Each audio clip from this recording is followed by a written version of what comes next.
नमस्कार दोस्तों, स्वागत है आप सभी का बेसिक शिक्षा के इस ऑनलाइन लर्निंग प्लेटफॉर्म पे।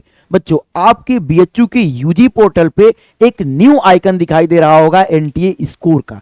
चलिए, जब आप इस एनटीए स्कोर पे क्लिक करेंगे बच्चे, तो आपको यहां पे दिखाई देगा course applied for BA honours arts, BA honours social science.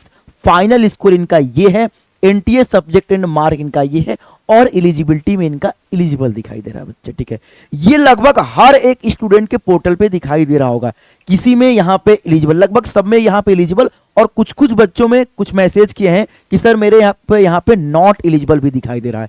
तो एलिजिबल और नॉट एलिजिबल इन दोनों का मतलब क्या है, एक एक करके इनको हम लोग समझने की कोशिश करते हैं। देखिए, अगर हम लोग बात करें बच्चे, ठीक है, जैसे आप सपोज कर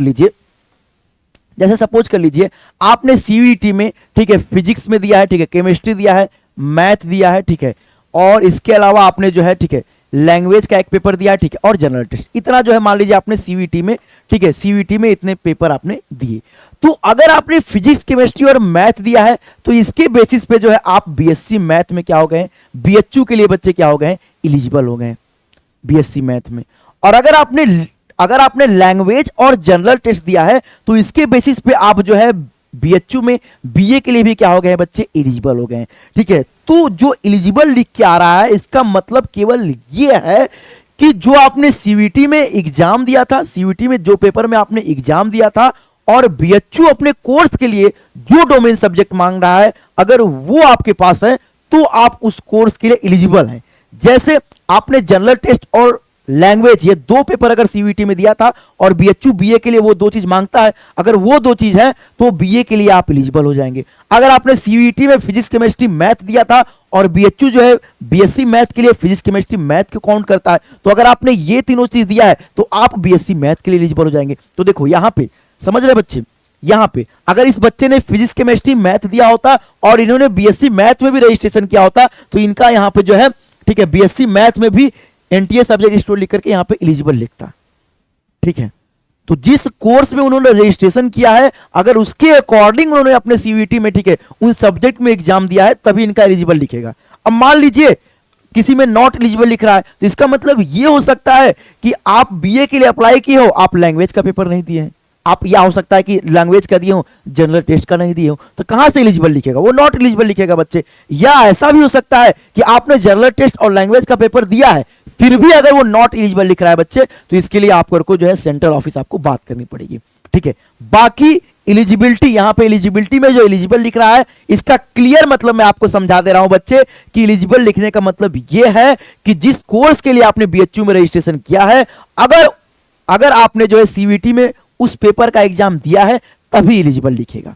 ठीक है, और इसका यह मतलब बिल्कुल भी नहीं है कि यहां एलिजिबिलिटी में अगर एलिजिबल लिख दे रहा है मतलब आपका राउंड 2 में रिजल्ट आएगा, इसका बिल्कुल भी मतलब नहीं है, क्योंकि जो रिजल्ट आएगा बच्चे वो कट ऑफ के मार्क्स पे आएगा। यहां एलिजिबिलिटी में एलिजिबल लिख देने से रिजल्ट नहीं आएगा। ठीक है, तो बात एकदम अच्छे तरीके से मैं आपको बता दे रहा हूं कि अगर एलिजिबिलिटी में एलिजिबल लिख रहा है, इसका क्लियर मतलब यह है कि बीएचयू जिस कोर्स के लिए जो सब्जेक्ट मांगा है, सीयूईटी में आपने वो सब्जेक्ट दिया है, आप उस कोर्स के लिए बीएचयू में एलिजिबल हो, आपका सिलेक्शन नहीं हो रहा है, बस आप उस कोर्स के लिए उसमें एलिजिबल हो। जैसे फॉर एग्जांपल मैंने जो है सीयूईटी में अगर लैंग्वेज दिया है, जनरल टेस्ट दिया है, मैंने सपोज कर लीजिए, फिर से मैं आपको समझाने की कोशिश कर रहा हूं, ठीक है, अच्छे तरह से समझ लीजिए। जैसे अगर मैंने सीयूईटी में आपका लैंग्वेज दिया है, जनरल टेस्ट दिया है, और इसके साथ साथ मैं लीगल दिया हूं, ठीक है, तो अब मैं अगर बीएचयू के लिए मैं रजिस्ट्रेशन करूंगा, ठीक है, मैंने रजिस्ट्रेशन किया, मैंने बीए और बीए एलएलबी दोनों के लिए कर दिया है, तो लैंग्वेज और जनरल टेस्ट के बेसिस पे आप बीए के लिए एलिजिबल हो गए, तो बीए में यहां पे आपका एलिजिबल लिखेगा। लैंग्वेज, जनरल टेस्ट और लीगल के बेसिस पे आप बीए एलएलबी के लिए एलिजिबल हो गए हैं, ठीक है, तो आपका जो है बीए एलएलबी में क्या करेगा, एलिजिबल लिखेगा बच्चे। ठीक है, तो ये क्लियरली अब आप समझ गए होंगे कि एलिजिबिलिटी में एलिजिबल लिखने का मतलब क्या है, कि जो डोमेन सब्जेक्ट बीएचयू मांगा है, अगर डोमेन का पेपर आपने सीयूईटी में दिया है और रजिस्ट्रेशन करते समय आपने वो कोर्स को अप्लाई किया है, तो आप बीएचयू में क्या करेंगे, वहां पे एलिजिबिलिटी में आपका एलिजिबल लिखेगा बच्चे। समझ लीजिए अच्छे तरीके से। अगर आपने लैंग्वेज और जनरल टेस्ट दिया था और आप बीए के लिए अप्लाई करेंगे, तो बीए में आपका एलिजिबल लिखेगा। और अगर आपने लैंग्वेज दिया हो, जनरल टेस्ट नहीं दिया हो, लीगल दे दिया हो बच्चे, ठीक है, तो ना तो आपको बीए में एलएलबी में एलिजिबल लिखेगा, ना तो आपका बीए में एलिजिबल लिखेगा, दोनों में नॉट एलिजिबल लिखेगा।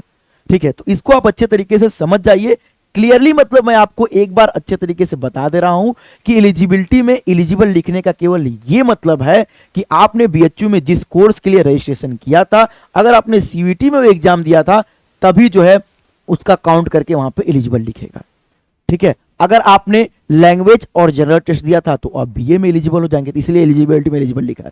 ठीक है, आप अगर लैंग्वेज, जनरल टेस्ट, लीगल तीनों दिए हैं तो आप बीए में भी एलिजिबल होंगे। अगर बीए के लिए रजिस्ट्रेशन किया होगा तो बीए में भी एलिजिबल है, और बीए एलएलबी के लिए अगर आपने रजिस्ट्रेशन किया है तो बीए एलएलबी में भी आप क्या हो जाएंगे, एलिजिबल होंगे बच्चे। ठीक है, और दूसरी बात की एलिजिबिलिटी का मतलब ये बिल्कुल भी नहीं है, ठीक है, एलिजिबल का मतलब ये बिल्कुल भी नहीं है कि आपका राउंड 2 में रिजल्ट आएगा। ठीक है, वो बस केवल एक एलिजिबिलिटी का क्राइटेरिया है बच्चे। ठीक है, इसके अलावा बीएचयू से रिलेटेड किसी भी इंफॉर्मेशन के लिए चैनल को सब्सक्राइब करके रख लीजिएगा और बेल आइकन को प्रेस करना मत भूलिएगा बच्चे। ठीक है, बीएचयू, एयू, डीयू, जेएनयू, ठीक है, इन सभी की काउंसलिंग से रिलेटेड किसी भी प्रकार की कोई भी प्रॉब्लम हो तो उसको कमेंट बॉक्स में बता दीजिएगा, उस पर वीडियो बना करके आपको प्रोवाइड कर दिया जाएगा। तब तक के लिए खुश रहिए, मस्त रहिए, अच्छे तरीके से पढ़ाई करते रहिए। धन्यवाद सभी को।